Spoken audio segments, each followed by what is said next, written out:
All right, welcome back to is this third or fourth? It's the fourth episode. Fourth episode of Dynasty Kings. Mike and I have been having such a good time. We are back for the fourth episode. Mike, how are we doing? Not great. I'm sitting here thinking about benching Mike Evans in lineups for like people like KJ Osborne. I hope you can help me out with that today. Oh yeah, I think I don't know if we're discussing that, but we certainly can, especially if we get questions or anything like that. Let me share this tweet real quick, and we're ready to go. All right. Trying to get some people in here to hang out with us. Yeah, it's right. week one right now too. I mean, it doesn't feel good in a home league when a guy that drafted Patrick Mahomes in the first and Antonio Brown the second beats you by like 30 points. No, No. sure doesn't. All right, Mike. So we had a crazy week, and I want to jump off and get started right into the meat of everything. The biggest, probably controversial item this week is who are we looking at, Trey Sermon or Elijah Mitchell? So Elijah Mitchell had a great week. What do you have? Do you know the stats off the top of your head? I think it was like 24 for 101 and a touchdown. Yeah. So great fantasy week. Great stash for Dynasty, but I think today we're just more focused on redraft overall. And my personal take, I'm a Trey Sermon guy. So Elijah Mitchell came in. He looked good. But I've been high on Trey Sermon from day one. He looked good in the offseason. I had a tweet today earlier where I was mentioning that there was no point in the offseason where any beat writer or beat reporter was like, hey, our guy is Elijah Mitchell. He looks better than everybody. That just didn't happen. Trey Sermon ran with the ones and twos all offseason. And I think he was a healthy scratch because he doesn't play special teams. Now, again, this is Shanahan, and we don't know for sure, but that's my gut. I've been high on him. Thought he was a good prospect, great fit. Now Mostert's down, so we'll see. But, Elijah Mitchell's only 201 pounds, guys. If you go look at the top 25 running backs from the past 2 years from fantasy perspective, I can't remember if the threshold was 205 pounds, but there was only 5 guys who were top 25 that weighed under 205. And you know what they all had in common? They were all pass-catching backs. None were, maybe outside of Eckler, none were three-down backs. And so, go ahead. There's one. There's CMC. Oh, yeah. CMC's the obvious. Yeah, but he was also drafted like number 6 overall. Right. So that's okay. Right. And that's an anomaly. It doesn't mean it doesn't happen, but I don't think anybody thinks Elijah Mitchell is CMC. Right. Go ahead. So these undersized guys, me and Jake both are not fans of them. It doesn't really matter to us. They're going to be passing down backs to us. But if they get that early round draft capital, then we're kind of buying in. But right. But it's not all about draft capital because we have to look at Shanahan for who he is, right? And there's a favorite quote of mine. He says that you can get productive running backs late. Okay. He's on record stating that. So what does that tell us? If he's willing to move up to the third, they traded up to get that third draft spot to get Trey Sermon. That's a guy they really liked. And maybe they didn't fall in love with him in the offseason, but I highly doubt he ran with the ones and twos all offseason to just not play because he's bad, right? I think it was a situational thing. So Mitchell and Hasty play special teams and are better pass-catching backs. So my guy is Sermon, and until I see anything differently, that's who I'm rolling with. Now, With that said, I'm still putting in fab. I'm still making waiver wire acquisitions to get Mitchell because I can't say for sure that Sermon's going to be the guy. If I'm going with my gut and what I've seen on paper and what I've seen this offseason, I still think it's Sermon. Okay. Yeah, so I wasn't a very big Sermon fan. You know this. I didn't think he looked too stellar in the preseason either. Now, the healthy scratch bothers me because we don't know the reason why, like the actual reason why. So this going into week 2, if he's like also a healthy scratch, it won't happen. But let's just say he's a healthy scratch 2 weeks in a row. I don't want anything to do with it. I'm absolutely out. Yeah, I agree 100%. It's just like it's one of those things where you have to be willing to change your mind. We don't want to get stuck in take lock, right? But 1 week is not take lock, and that's really the whole point of this episode. We want to walk you through and say, hey, it's time to panic on this guy or it's not time to panic.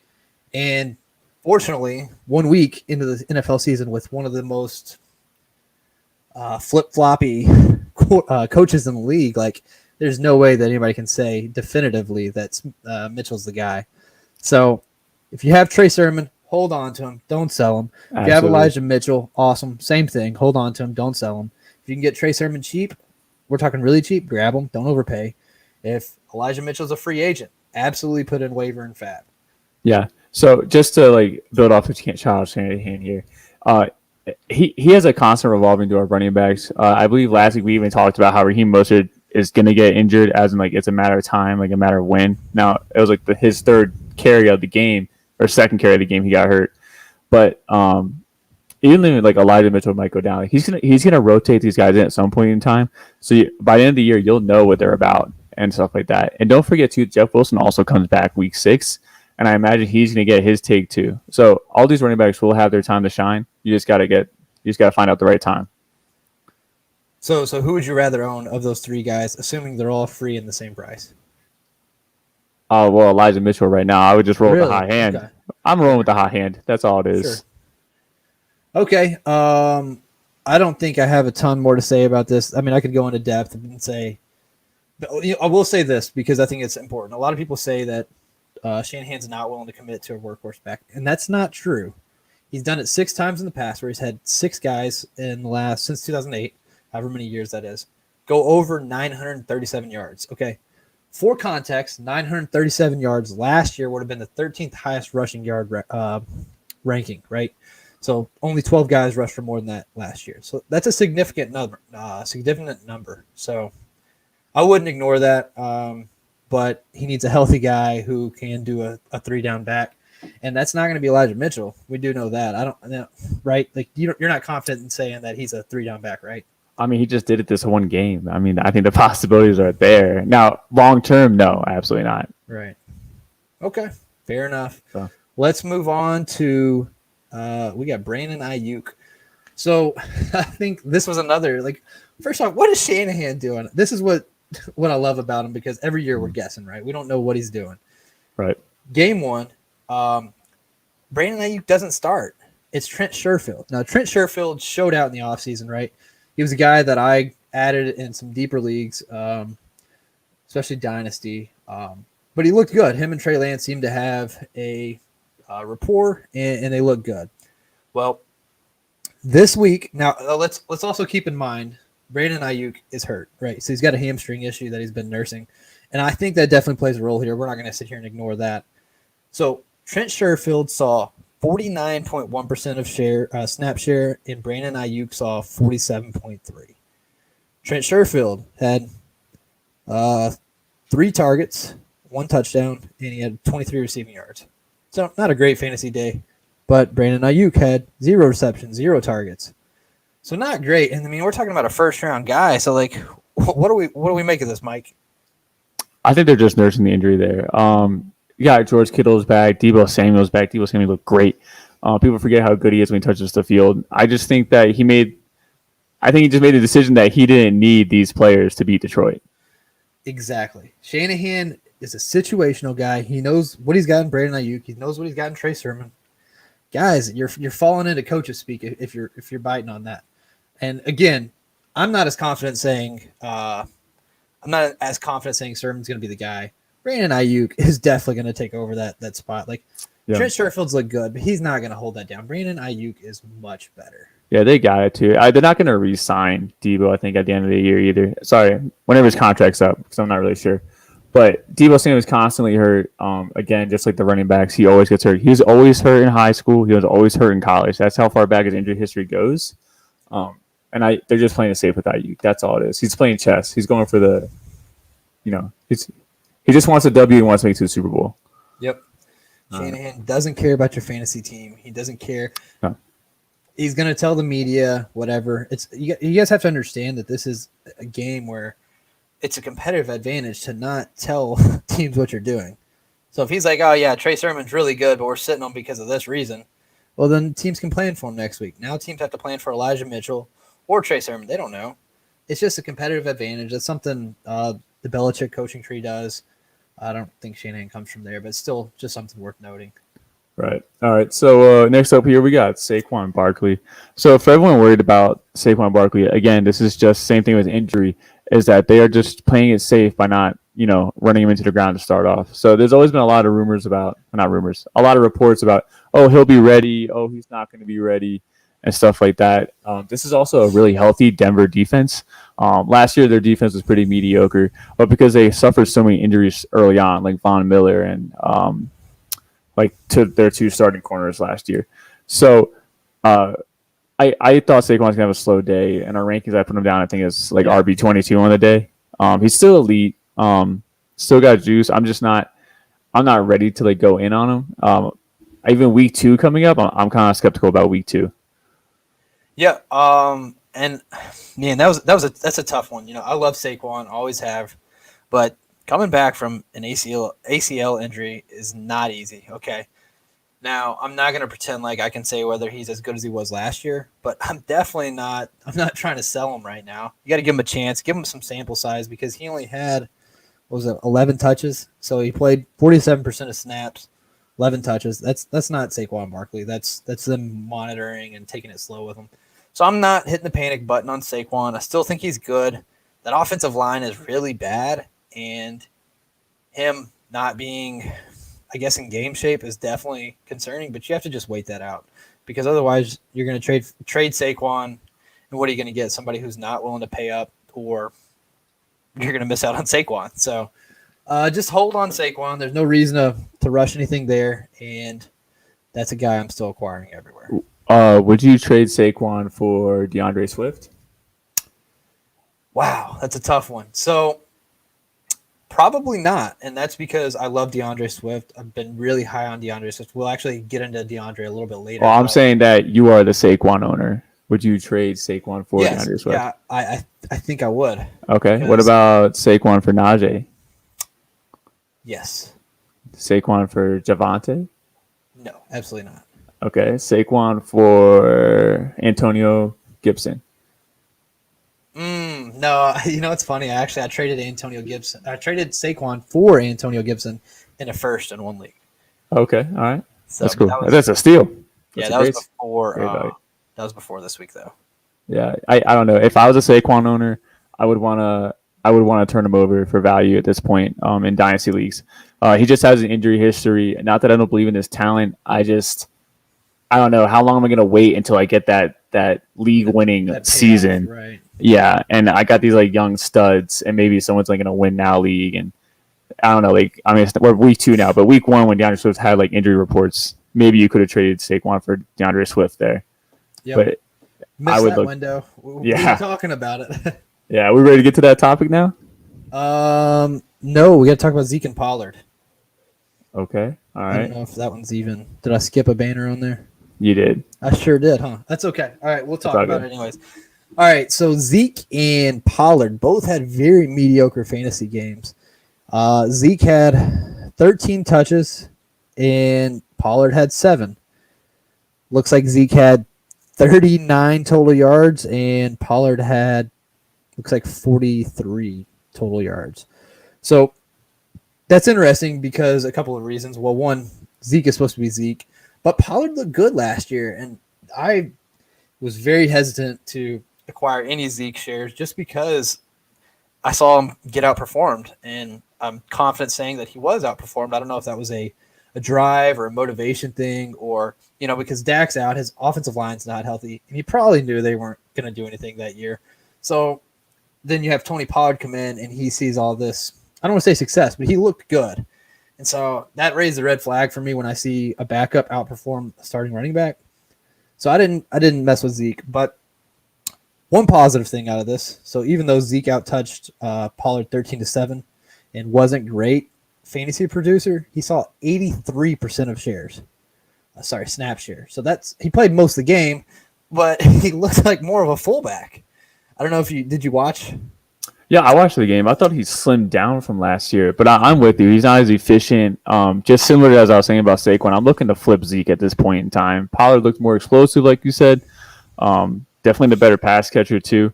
And speaking of the Cowboys O-line, they got Zach Martin, who's on the COVID list. I'm not sure how that's going. And then Lael Collins is suspended for 5 games for missing a drug test. So the Cowboys O-line is already off to a not so good start, and that was kind of the big downfall to Zeke last year. And it looks like it's going to be the same exact story this year. Yeah, Zeke's a guy that I'm selling to. I guess. Yeah. I mean, if you're not getting good value, hold on to him. But right. I mean, if you're getting 83% of shares and you're only getting 13 touches, now again, I think a lot of that was game plan and script. They're going against the Bucks. That's a top tier running defense, but that offense is going to throw so much when you have Gallup. Now, I know he's injured, but when you have Gallup, Lamb, and Cooper, like that's a stud receiver core. Dak's going to air the ball out. Zeke's a guy that I'm selling.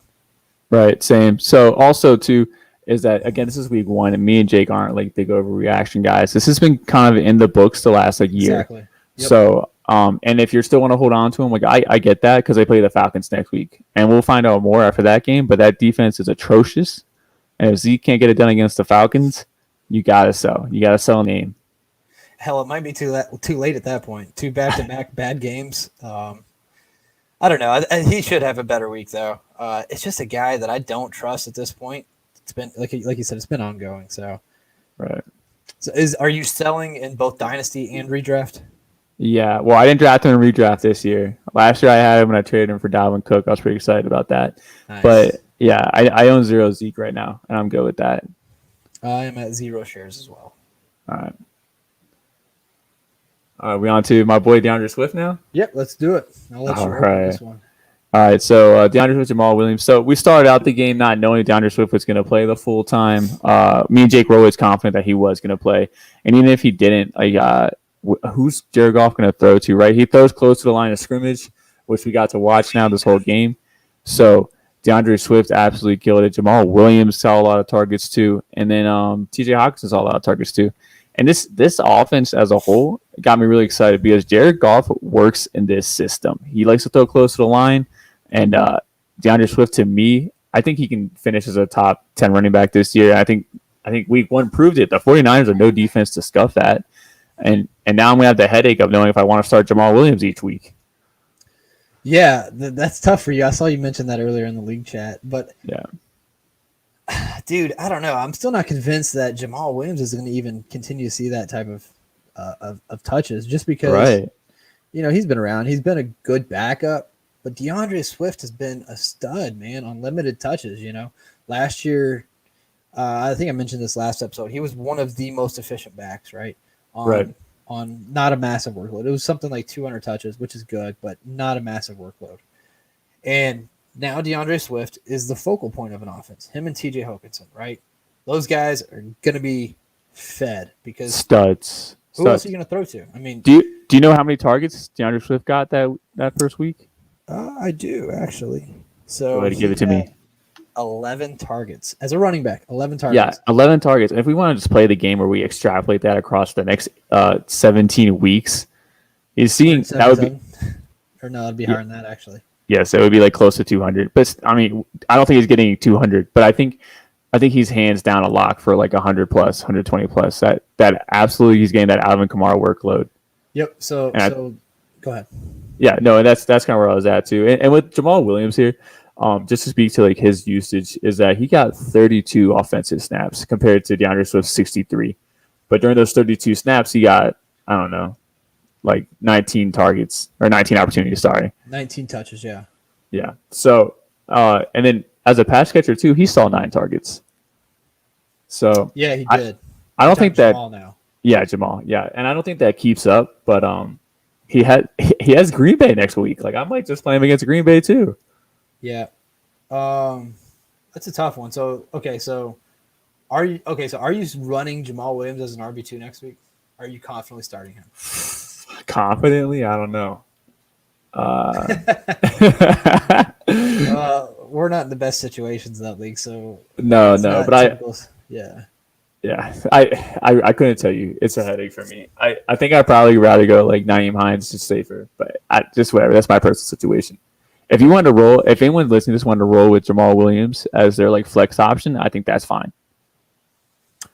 Jamal Williams as a flex, I could get on board with that. But this is going to be DeAndre Swift's backfield.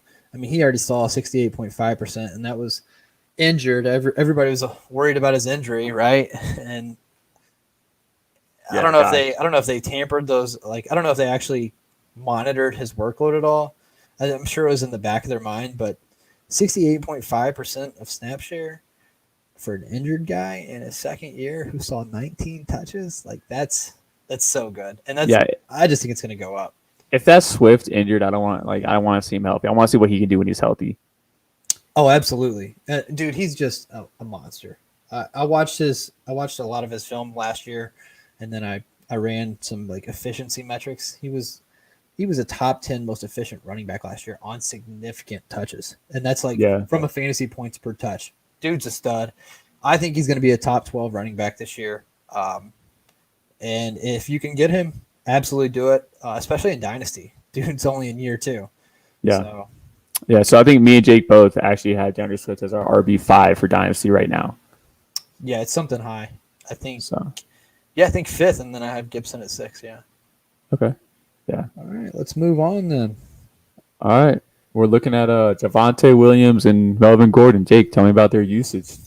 First of all, I love Javonte Williams. He's been my RB2 for rookies this offseason. Went into a situation where they know how to run the ball. And I've been high on him. I tried to acquire him in a lot of leagues. And you still have time to acquire him is the beautiful thing because Melvin Gordon outperformed him. So, yes, he did. So the snap share was 50%. So you're talking about a rookie who's on game 1 getting 50% snap share. And then if you look at the rushes, Javonte actually had more rushing attempts than Melvin Gordon. Now, this is incorrect. It says 11 rushing yards for Melvin Gordon. Yes. He was like, what, 90? Oh, he had another 100 plus, I think. And just for people listening, because if you didn't watch this, Jake did some air quotes because he didn't think Melvin Gordon had a good game. Yeah, I don't think he did bad. That's not what I was saying. Melvin Gordon was great, though. I mean, he was that run for the touchdown, which I know was like a 40, 50-yard run or whatever. He looked great. I mean, he looked good, yeah. Not too fast, but he still got there in the 50 yards. So, yeah, no, I'm not saying he looked bad. That's not what I was trying to say with the air quotes. I was saying, go ahead. No, I got you. I'm just saying Melvin Gordon got some stuff left in the tank, and then that this game just proved to me that the Javonte Williams show is going to be put on hold even longer. Unfortunately, yeah. Well, I mean, is it, dude? If they're both splitting carries on game 1? You're talking about rookie absolutely. Running back, game 1. You don't think that increases? Right. Why would that not? Not when Melvin Gordon is showing out. But he showed out, and they both had the same snap share. That didn't switch the touches after that. I don't think they're going to lower Melvin Gordon's touches next week. I don't think they're going to up Javonte's percentages over Melvin Gordon's. I don't know. Not significantly. He's a rookie. That's what they do. They increase as the year progresses. That's true. But again, how do you dismiss what Melvin Gordon did? So it's tough. But also Melvin suffers injuries too. I don't know what his it's a matter of win for him as well. So I actually have sent a few trades for Javonte. I have Javonte rostered in a few leagues. I'm still trying to buy him in both, definitely Dynasty and definitely redraft as well. I'm just not willing to pay as much in redraft because, again, we're talking about Melvin Gordon just had a good game, but it's okay to expect Javonte to increase that workload because he is a rookie and he should be progressing it. But again, Melvin Gordon had a good game, so that's a tough one. Right? This might be the first one we're kind of disagreeing on.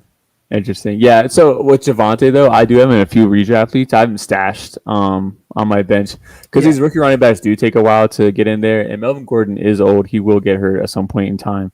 And I'm hoping that when he does get hurt, or if Javonte takes off, and that's what I'm banking on. So I think in redraft he's a great stash if you want to do some trading bench pieces to get him. Yep. But I'm looking for him second half of the year to take off, and that's kind of how it goes for rookies in general. Yep. Agreed. Well, we can definitely agree there then, because I'm not saying that I expect Javonte to be a stud off the bat, but I am trying to trade for Javonte if I don't have him in redraft. Yeah, I don't have too many shares of him, but in a super flex league, I got absolutely roasted for taking Mac Jones over Javonte Williams at pick 1-8. I needed a quarterback. Oh, I like that, especially in super flex. But you're talking to Mac Jones guy, so maybe I'm not the one. I took Mac Jones over Javonte. Yeah, I like Mac Jones. I think that makes sense. We're both there? Nice. Yeah. Appreciate that. Yeah, I'm the Mac Jones guy. You want a Twitter argument, come find me and talk about Mac Jones. All right. Let's go on and roll on to Carlos Hyde and James Robinson's usage here. Maybe I'll talk first since I'm the James Robinson guy. Sure, yep. All right, Urban Meyer, I hope you're listening to this show. What are you doing? That whole game was just crazy. I really thought the Jags had it. Because I just believed in the offensive talent, and I didn't believe in Tyrod Taylor at all whatsoever. But James Robinson didn't get used a lot. I know you got the numbers there. I don't want to say the numbers because you got it. But Carlos Hyde saw, I think, 11 carries. Is that correct? Carlos Hyde had 9 carries. 11 And touches, James 9 carries. and James Robinson had 5 carries, 8 touches. yeah. See, that's not going to get it done for me. Uh, yeah, I don't know. There's not one thing this whole offseason that made me feel good about Urban Meyer. I can go into a huge rant about that from his draft night, saying, "Oh, we missed out on our guy Kadarius Toney," and then he picks up Travis Etienne. It's like, first off, why would you say that? How is Travis Etienne supposed to feel good of himself when he's just a second pick? And the other pass catchers too, like Laviska Shenault, like should they just be like, oh, they wanted a new receiver instead of us? And then he goes on to say, yeah, I just kind of got Travis Etienne to be like our pass catching back. That's so stupid. I don't know. And then no one talked about this either, but his draft night were all 5-star high school recruits. Oh, I didn't know that. So I don't know what he's looking at when he's like doing these drafts. Anyway, and then it's just whatever, dude. I just not one off-season thing made me feel good about him. And then game one, I'm like, he's got the Houston Texans. This should be pretty cake. He's got it. They're trading away veterans. They're clearly tanking. And I don't know. No, I'm right there with you. You know that I have been a huge. My brain doesn't work tonight. I'm not a supporter of Urban Meyer. I don't know how you can say that anybody who's a first-time coach, not head coach, first-time coach at the NFL level, at any level, where he's not been the special teams coach, he's not been a manager, like nothing in the NFL level. The NFL is not college. We see time and time again where college coaches who are studs come to the NFL and they just blow it. Like it's not an easy process. It's not something that just anybody can do. And when you see Urban Meyer talking about Kadarius Toney that way, and I think most people knew, most draft analyst nerds like us assumed Toney was going to be bad. Okay, now we're not scouts, we're not GMs, but most of the community knew that Toney was going to be bad. And when you're talking about that, and then you tell people that you want to convert a first-round running back into a wide receiver, that is so dumb. You could have just drafted a slot receiver. Like, well, Elijah Moore was there, right? Yes, he was. Like, Terrace Marshall was there. There were so many guys that were available that weren't projects, and he drafted a guy. And I'm not calling ETN a project, but when you try and turn ETN into a wide receiver, that is a project. You could just draft a receiver. So, plus Tebow, they went and got Tebow. Tebow's 35, making the transition to tight end. Dude, What are you doing? Like, really, what are you doing? He's doing a lot of arm day. I'll tell you that. Yeah, he ain't small. He's a big boy. Yeah. So me and Jake are going to be staying away from James Robinson. I already traded my okay, I got one more share of James Robinson stashed away. But I traded away James Robinson. Carlos Hyde, you're not starting him because he's 31 years old. He's ready to just die on the field. Might have a heart attack. So I'm not saying that I'm done with Robinson. No. But that's a huge, I don't want Carlos Hyde, first off. Right. So the snap share was 33.8% for Carlos Hyde. So just over a third of this snaps. And then James Robinson saw 63. So I don't know if Urban Meyer is going to change that. Maybe it was just game plan they wanted to pass. Right. I do like their passing weapons. I like Lawrence, but a lot of people think that I hate James Robinson. I don't hate James Robinson. I just don't think he's as good as what he performed at last year. I think James Robinson should still be the guy. I think he deserves more than 8 touches. Like, what the heck is that? Yeah. So what was he, RB6 or 8 last year? 7. Okay, so right in between. So he was RB7, and opening day they give him 8 touches. Why? Right. I don't know, man. Beats me. It's probably game script, But as far as me, as like usage goes for me, like for fantasy, he's gonna be on my bench. I'm not putting him in until he proves it. I'm not giving up, but I'm not gonna. He's not gonna move off my bench for about 5 weeks unless I see like one game he goes off. And I will say that you can start panicking, but but you're holding because you're not gonna get any value for him, right? And there's no point in trying to move him for something because that something's not going to be worth James Robinson. If James Robinson develops into what he was last year, and he could be something close to that. I still think James Robinson's a decent back, but your head coach has got to get it together. So, ladies and gents, in redraft, we're holding. I will say in Dynasty, you should have sold a while ago. So I'm still on that. If you can get anything out of them. Yeah, it's for me. The reason why I held on to James Robinson for so long is that when everyone says he's a sell, he's no longer a sell because everyone thinks he's a sell. Right. So I can't get the value that I believe I deserve for him. So like when I have James Robinson, I don't want like a late second because those guys, at least in this last class, weren't like talented enough for me to really believe in. Whereas I had James Robinson, who I could believe could be a really good handcuff at the very bare minimum. But like an early second, like yeah, I'd be all over that. Mid second, that's like where I think my price was at. But I just couldn't get it done until the ETN injury. I sold it for a 2023 first. So. I dig it. Yeah, no, I think we are completely in agreement there. Yeah. Those two, nothing special. This one's kind of wild. This is gonna be a fun one. Let me start this one off. Yeah. So I like Aaron Jones, and I have Aaron Jones rostered in probably 3 of 12 leagues, something like that. And for my studs, it's very rare that I own a lot of studs in a lot of leagues because I look for value when I draft, and I found Aaron Jones to be good value several times. So just know that whenever I talk about like Swift, I was able to get him in like the 3rd or 4th in several drafts, and I love that. Hell, sometimes those even later. So that's why I own a lot of DeAndre Swift. But when it comes to Aaron Jones, right? I started digging these numbers and I became very concerned. Okay, so I thought this was like a Saquon, Derrick Henry situation, which we'll get to in a minute. But this one actually looks a little bit different. And so I was starting to think maybe it is time to panic. So let me tell you why I thought that. Aaron Jones had 48.3% of snap share. Excuse me. A.J. Dillon, 27.6%. And Kylan Hill, 24.1%. Okay.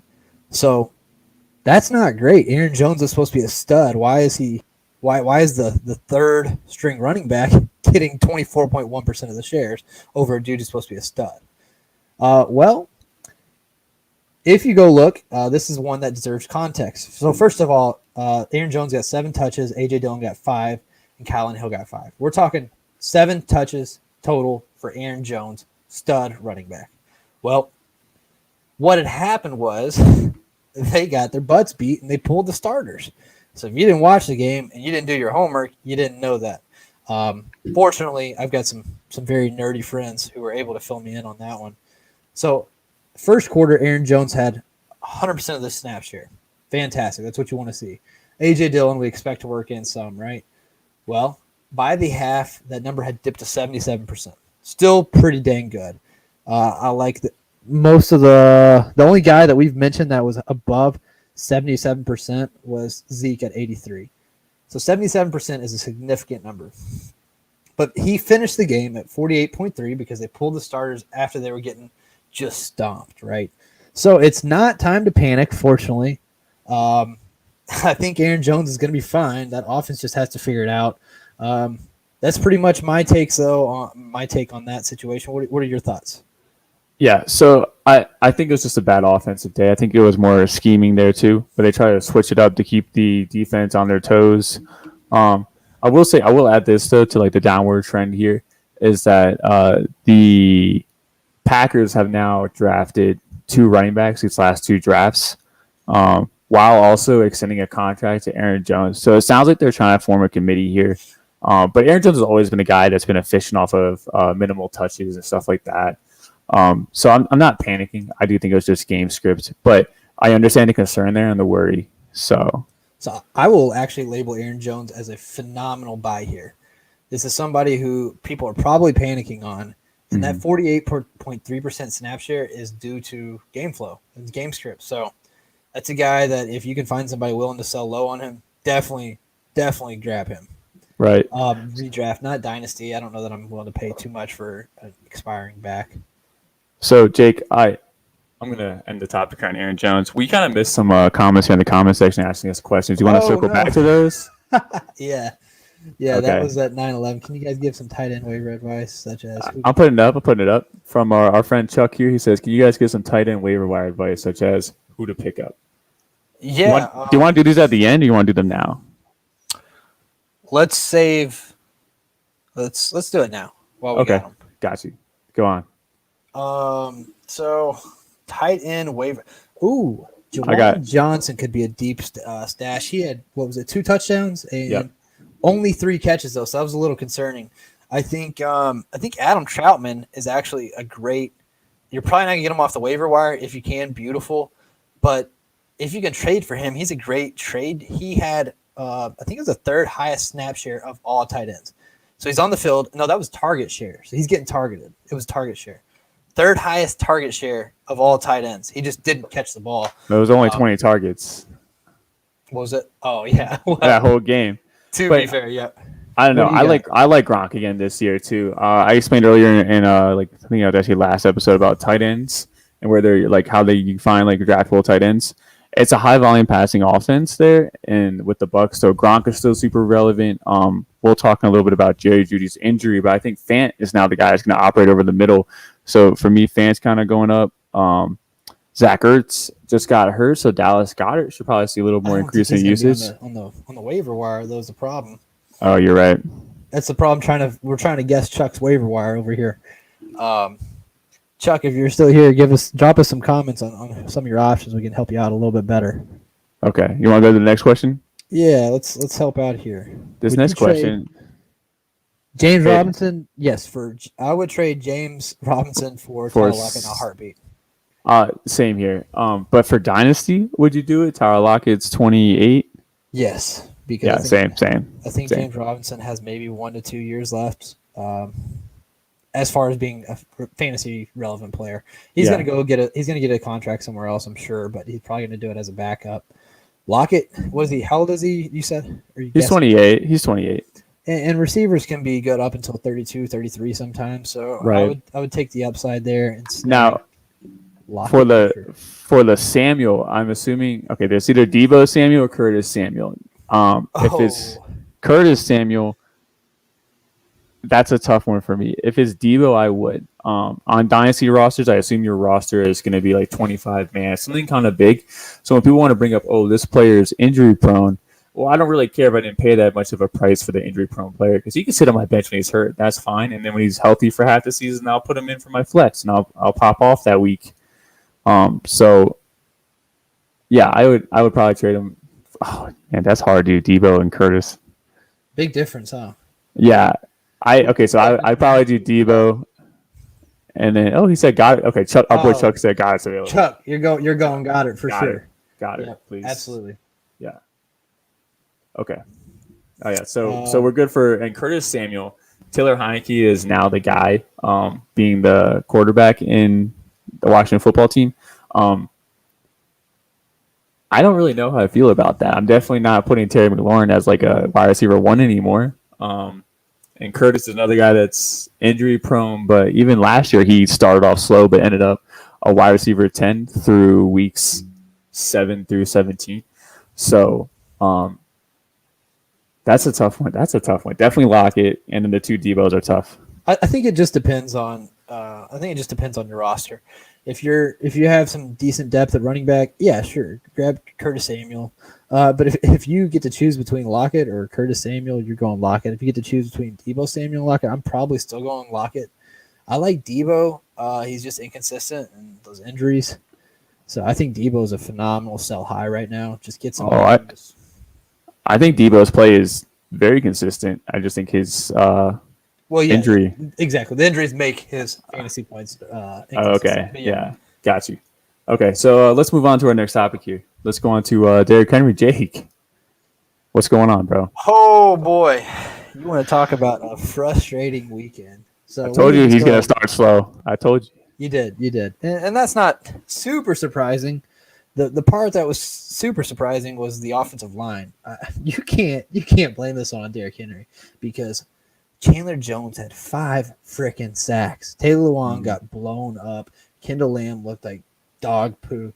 It was bad, man. Like, it cost me a lot of money too gambling. I'm done gambling for the year. So, Yeah, I wasn't happy about that, but let me get into the analytical side so I can give you guys some numbers and an educated decision to make on Derrick Henry.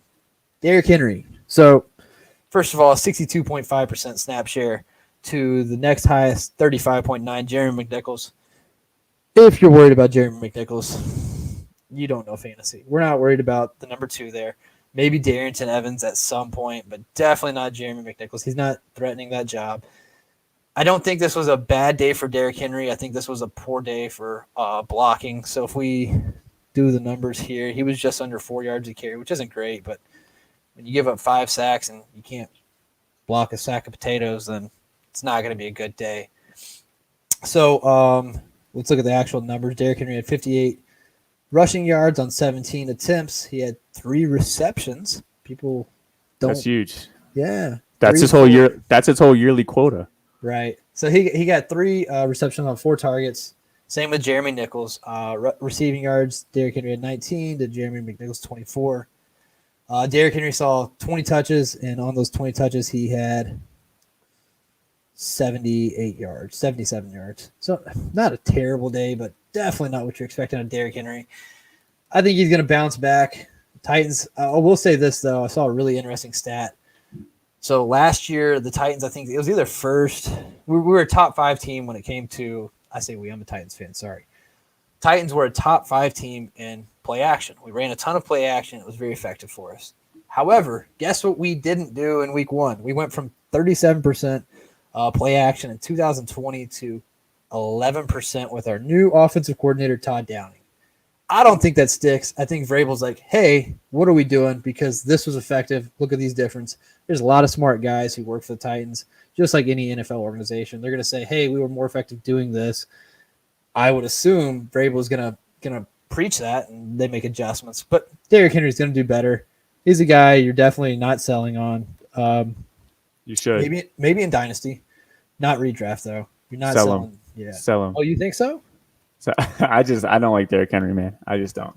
There's believers out there for Derrick Henry. He's 28 years old. He's going to shut down eventually. Again, he only starts out slow. I don't think 2,000 yards is in the book anymore for him. Man, but he is probably the most disrespected 1,000-yard rusher of all time. Absolutely. I am on that side. I am on that side. Yeah.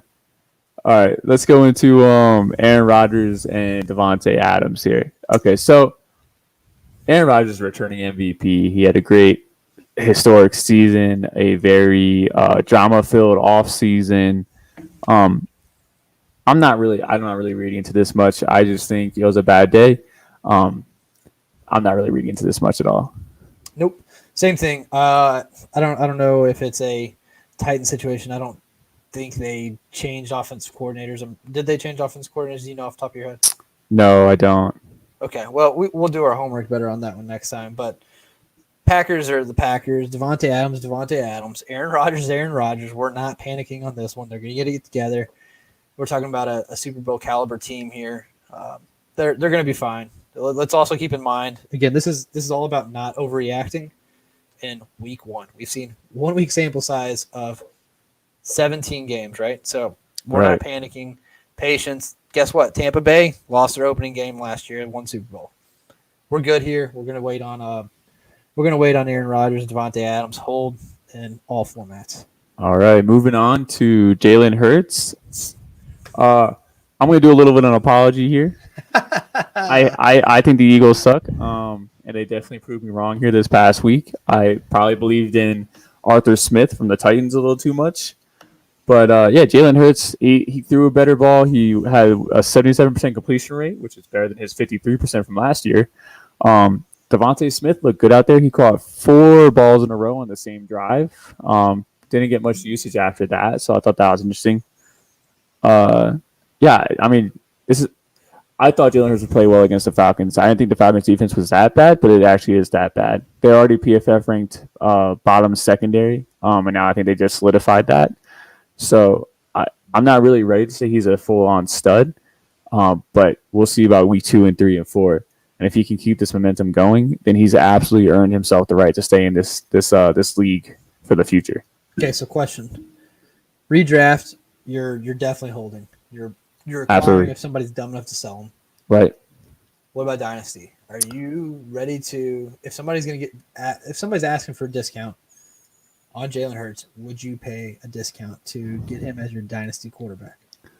Um, Super flex. Okay, let's say it's super flex and you have a 22 first on the line and they say, yeah, that'll work for Jalen Hurts. Are you willing to pay that? uh, Probably, yeah. Yeah, I think I would. I would. I'm into Devi. I'm into college football, so I know this next upcoming class is not as strong at the top of any category. I think it's a deeper class, but as far as like the strength goes at the top of the class, it's not as good as like Trevor Lawrence and Justin Fields and this like quarterback class. So Right. yeah, I would. I would. I think Jalen Hurts is. I would. Yeah. Yep. That's kind of where I'm at as well. I think I've been higher on Jalen Hurts than you for a while. The Absolutely. guy that I saw his production during those 3 games he started. He played 4, 5, but 3 full games. And his fantasy production was right around 24 points per game last year, at least in half PPR. Doesn't matter for quarterbacks. But anyways, he was right around that, and to me that was pretty impressive. So I had a lot of faith. They talk about how good he is as a leader, and so you look at some of the not off the field, but some of the unmeasurables. Those are some reasons I liked him, and ability to rally a locker room. So we saw a good example in week 1 with Jalen Rager, Devontae Smith. His connection with Goddard looks good too. Hell, Kenny Gainwell looked good there. I think Jalen Hurts is going to have a great year. I've been saying he's a top 5 redraft quarterback this year. I still stand by that. And I'm kind of in the same book with, or same realm as you when it comes to Dynasty, because I am not willing to overpay, but I would definitely pay a 22 first for Jalen Hurts, assuming I didn't already have him. Right. All right. I'm good to move on from here. Yeah, same. All right. So Jameis Winston, real deal. Take it away, Nick. Jake. I almost said. Oh. Nick. Who's that guy? He just texted you or something? Yeah, he did. Okay, that's funny. All right, so Jameis Winston. I like Jameis Winston. I think I like Jameis more than a lot of people. It's another situation where I've been preaching that Jameis Winston was a top college prospect. That was a while ago. Yep, sure. Okay, so we saw some decent years in Tampa Bay. And his last time he played on the field, full season, he finished as the 3rd scoring quarterback. 3rd scoring overall, right? 4th in everything. So only 3 players in 2019 scored higher in fantasy points than he did. That's phenomenal. A lot of people are saying, okay, well, he aired the ball out. He had Mike Evans and he had Chris Godwin. He sure did. And you can't ignore those facts. But Jameis Winston, you have to think about, put into context the fact of what he did. He said, okay, I think I'm a good quarterback. I want to go learn from one of the best. So he went down, sat under Drew Brees for a year, learned under Sean Payton, went and got LASIK eye surgery, and then he was poised to take over this role. He earned it, killed it in the offseason or preseason, and then I see a great week 1. But again, you know what's funny about this? He threw 5 touchdowns on under 200 yards. So that makes you wonder: is this going to be a real deal fantasy guy, or is this just somebody who the touchdown skewed the production? What do you think, Mike? I think the touchdown skewed the production here. Now, I'm not out on Jameis Winston. I just thought that was a really bizarre game. The whole thing was just bizarre. Yeah. But he did look good. The Green Bay defense looked awful. I think Zadarius Smith might have been hurt going into the game, but he played. I don't know, dude. I don't follow Green Bay that closely, but I know like their top defensive player was wishy-washy going into the game, and then also the offensive line was a little banged up going into it too, missing David Bakari. Yep. So. So where would you rank him for this year? Just after week 1, if you had to guess where he's going to finish, we're thinking top 25, top 20, top 15, something higher than that. I would probably put him in top 20, but definitely like between the 15 and 20 area. I just think he has a really poor wide receiver core. And I think with the tougher defense, that's going to play a big hand into it. Yeah. I think I'm comfortable putting him higher than that, probably around 12 to 15 range. That's Okay. where I'd probably feel pretty comfortable having him. So redraft, I think he's solid. Is again though, like if we're talking quarterbacks, the real value is in super flex. So yeah, if you can get them in super flex, you're not going to be able to now. Hopefully you did it before when people were preaching it. I think there was only a few people, but yeah, Right. That's kind of where I'm at with it. All right, we're gonna move on to Jerry Judy's injury. Talked about a little bit earlier. It's a high ankle sprain. Did you see the timetable for his return? I think it was like 6 weeks. Is that right? Yeah, Let me yeah, 4 to 6 weeks. look it up. I saw some other people saying that there's no way he gets there between 6 and 8. So, but what was officially reported was 4 to 6 weeks, which I'm excited about. I own a lot of Jerry Judy. I think he was absolutely putting the defensive backs in a turn cycle there. Yes, he was. He was killing it, and he was looking like absolutely like the sophomore breakout. And I don't think the sophomore breakout is called off. I think he can still reach 1,000 yards if he misses 6 weeks. He was well on his way to a 100-yard game that game. So, yeah. Anyway, Jerry Judy, he's gone. Who steps up, Jake? Oh, like Cortland Sutton. I will say this though. I think you were right though on Jerry Judy. I was one of the guys that had Cortland. I think above Jerry. I had him close, but I think I had Cortland above Jerry this year. And I think I would have been wrong on that based on what we saw in week 1 because Cortland looked good, but Jerry Judy looked like a monster out there. So hopefully we can get him healthy back soon because dude looked like a monster. He looked like he was taking that step from year 1 to year 2 that we really want to see out of our year 2 players. Absolutely, yeah. For me, I think I'm gonna go with Noah Fant takes a bigger step, and I think maybe Tim Patrick does too here. I just think Teddy Bridgewater likes to operate over the middle. Jerry G is just an absolute operator in the middle of the field, but Noah Fant's in there too. Cortland only saw. Go ahead. Cortland Sutton only saw one catch there, so I don't know what was up with that. I thought he was good to go, but it's something to monitor. What about Seth Williams? Oh, he's not even on the team. I thought you were gonna bring up KJ Hamler. Nah, I definitely was going to, but I wanted to make a light joke real quick because I was a Seth Williams guy. Got you. Yeah, it was a loss for me on that one. Yeah, KJ also dropped the ball pretty deep, so did he? You can also take that out. Yeah, it was probably the worst drop of the week. Air yards are solid. It was the absolute worst drop I've seen all day. I didn't even see it, but air yards are solid. That means he's getting targeted deep. Yeah, you can't really. I think you're one of the guys who says we don't care about drops, right? That's true. Right. That's true. So and now there's these guys are NFL players. They're not typically going to drop the ball. That's not a normal thing. So I agree with that. Always have. That's all I have on this one. That's it too. All right. Our last topic here is going to be Josh Allen, Stephon Diggs. Jake, take that one away. Stephon Diggs. Bucks are not the Bucks. The Bills did not look good. They looked like my Titans out there. They looked lost. Never. First off, I love Josh Allen and Stephon Diggs. They're two of my favorite players in the AFC. Exciting group to watch. Hell, I traded you Stephon last year. Thought I was winning it. Yep. Devontae sucked. Ended up trading away that pick. So, not the best GM moves on my part, but that's okay. Yeah, they're going to be fine. It was just we're talking about week 1. It's not time to panic on anybody yet. Excuse me. Stephon Diggs looked fine. Josh Allen, they're gonna be fine. They're gonna recover. We're talking 1 week. Anybody who's panicking, you're buying because you don't panic over 1 week, guys. Yeah, I'm confident here in their ability. I think we have to give more credit to the Pittsburgh defense. They were definitely all over that front line. Their coverage was really tight too. I mean, Josh Allen was throwing a lot of that into coverage. Like it wasn't like a lot of separation there with his receivers. Yeah.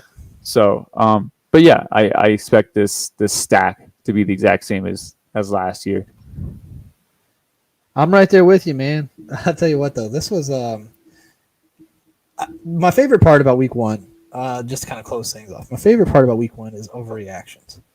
Everyone's convinced Elijah Mitchell's the man. Okay. Everyone's concerned with not everybody. A lot of people are concerned with Aaron Jones, Saquon Barkley, Derrick Henry. I just had somebody try and sell me Saquon Barkley. I traded for AJ Brown today. There's been all kinds of overreactions. This is the best time to capitalize on trades. Go find whatever stud didn't perform. We talked about a ton today. There's no reason to panic on any of them. None. Except Zeke. Zeke's the only one. Go buy these guys because you're gonna find some manager who's panicking after 1 week when you have seen production time and time again from these guys. Hell, Najee's a great one. Najee had like 50 yards, but he played 100% of the snaps. That is a guy you want to definitely roster. He looked terrible. He looked terrible, Jake. Nah, I'm not worried about it. It's week 1, dude. All right. We don't want to hit my other topics here, or yeah, we can. We got a few minutes. You want to talk about CEH's uses? I don't know CEH's off the top of my head. I didn't record that one. Oh, okay. Well, he got like 11 touches for like 43 yards. It was pretty much the exact same as last year, where a lot of analysts were preaching that he's going to get a increased workload and be the guy and all this passing down work. It looks like it was the exact same as last year. You know that I don't want to be the guy, man, but it makes me happy when my takes are right. It's like you and I, we went. You traded CEH, and I said, Yeah, great for move. Swift. For Swift, straight up. Yep. And I did a ton of tweets, and I basically said the same thing 15 different ways. I'm like, DeAndre Swift, Antonio Gibson are both better than CEH. I said I have DeAndre slightly higher than Antonio. I like him. But CEH is the guy that you don't want to own of that group. So if you put JT, DeAndre Swift, Antonio Gibson, and CEH into a bubble, right? The one guy you don't want is the guy who has the lowest ceiling. He's the third best option on a team that's pass heavy. You've got Tyreek Hill and Travis Kelce who are absolute studs. CEH, even if he gets involved in the passing game, he's not going to be priority. Like one of my favorite metrics to look at is fantasy points per touch. And CEH is one of the most inefficient. Not just of second year, not just of rookie running backs. He was middle of the pack. He was not good. DeAndre and Gibson were way higher. JT were way higher.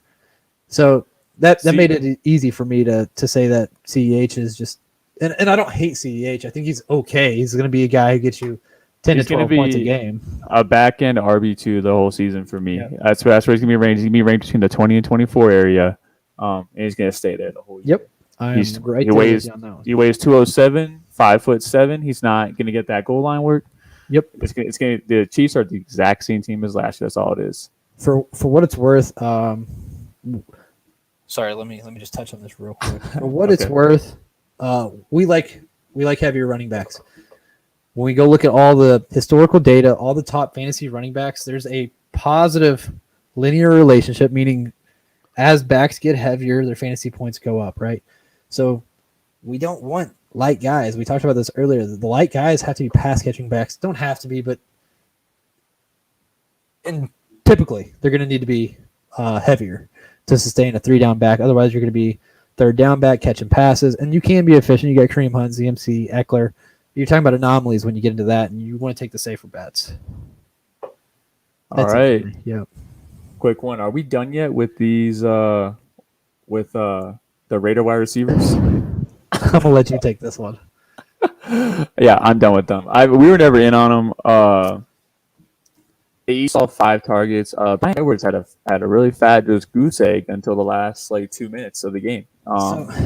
Bryan Edwards analytically looks good, man. Well, he did, right college prospect. So he's a guy that if I could get him for nothing this offseason, I would have, but I didn't really try because first off, if you go watch the game last night, Derek Carr forced the ball to Darren Waller. 100%. Yeah, throwing it into double coverage. Didn't care. Dude, I'm a Foster Moreau guy. I had him on a fantasy team, really deep team, and I just wanted a few points out of him. And dude didn't do anything, but Foster Moreau was wide open on 2 or 3 routes. Darren Waller's getting double teamed, and he throws it to Darren Waller. I'm just like, all right, Derek, what are you doing? Drove me nuts. Yeah, but as far as Raiders wide receivers, I'm out, man. Bryan Edwards is the only guy that I'm slightly interested in. Somebody offered me Henry Ruggs today for it was Amari Cooper. I was just like, come on, man. That's wild. Oh yeah. Yeah. So we're good on any Raiders pass catcher. Well, all right. No, Darren Waller's a pass catcher. We like Darren. Okay. There you go. All right, Carson Wentz, which I spent Wentz wrong. I'm about to say, now hold on. Don't you roast me for misspelling names? Yeah, all the time. Okay, then. All the time. Yeah. Carson Wentz here. I don't believe in this to come back. I saw a lot of what Goff does. He just throws kind of close to the line of scrimmage. People used to beat the drum of the Michael Pittman comeback. Not that I don't believe in Michael Pittman or their pass catchers. I don't think the Seahawks are a tough defense, and I saw a lot of short area stuff, which is really encouraging for JT, Nyheim Hines owners. Yeah, JT looked good. Yeah. So, anything else you want to say about that? Nope. I think Carson Wentz is going to be mediocre. kind of Philip Rivers' role. I do like that he's back with Frank Reich, but I don't think they have the pass catchers there for it to matter. Michael Strawn, Michael Pittman. I've never been a Pittman fan. A lot of people like him. Paris Campbell didn't do anything. Zach Pascal, he had a good game, but I think it was fluke. So yeah, I'm not interested in any of their wide receivers. I have Strawn rostered in a few just because he's a guy that was free and he could pop off, but that's it. I'm not into Carson Wentz. I don't think he's going to do much this year with that receiver core. Do you believe Nyheim Hines is a flex play for the rest of the year in a PPR league? How did he do? Because I don't know off the top of my head. 11.2 and a half PPR. He saw something like 8 or 9 targets with 9 rushing attempts. See, yeah, man. If he's repeating what he did last year, that makes him a viable guy. I was concerned with what he was going to do with JT's usage. I thought JT's usage would up significantly. I kind of wonder if Marlon Mack would eat into that even slightly.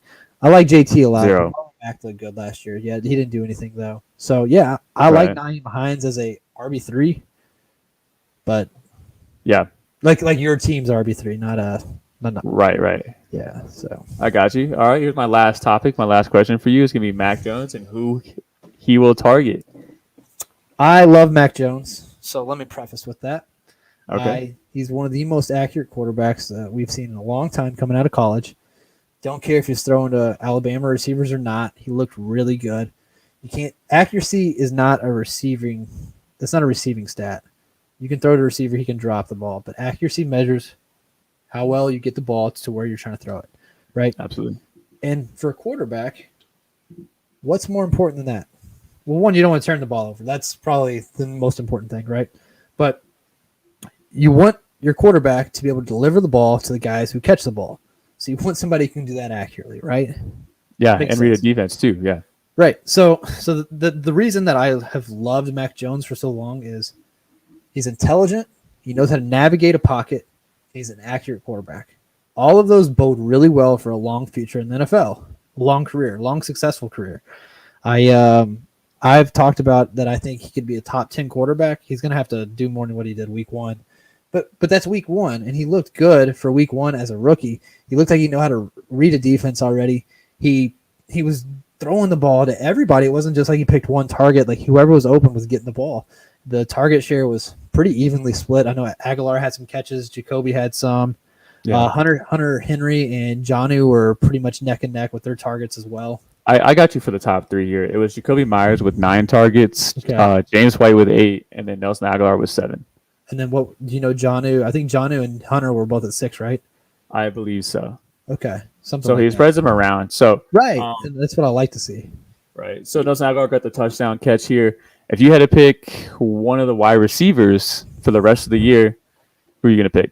You know I'm a little bit biased. I had Nelson just trade him today, but just because I had depth.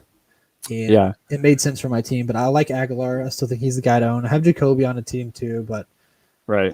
From what I saw last year from Aguilar, that breakout year so late, and the fact that he looks good still heading into this year with an accurate quarterback, I think he's going to have a good year. Yeah, so I'm with you too. Actually, I'm a big Jacoby Myers fan, but he's a slot guy, operates over the middle. He's going to have that safe floor, where Aguilar's going to have the much higher ceiling. So, but both these guys for me they're fine flex options. Sure. Jacoby maybe in deeper leagues, but Nelson Aguilar is definitely a flex option for me. So, okay, I think also we're touching on is who do you think the guy to own for tight end is? Do you like Hunter Henry or Jonnu Smith? I'm more of a Jonnu Smith guy here. I think he has a higher upside. Same. So that's all I got for my topics. I'm good there. What a fun show, man. I love this, and I love doing this because this is when you win your fantasy leagues. When you overreact is how you lose. Patience is key. Find somebody who's panicking already. Go make some trades. I've made 3 or 4 trades today. Been a great day. People just, I don't want to call them dumb, but sometimes they lack some common sense when it comes to patience. So hey, I win every trade I make. I don't know what's up with every trade. So I guess the message for today is don't overreact. Be patient. Make some trades for anybody who is overreacting. And yeah, we'll see you guys next week. You guys have a great Yeah. evening, and thanks for stopping by. One closing thought here. DJ Chark got 12 targets. All right, everyone, just do whatever you want with that information. We'll see you guys later. Good night.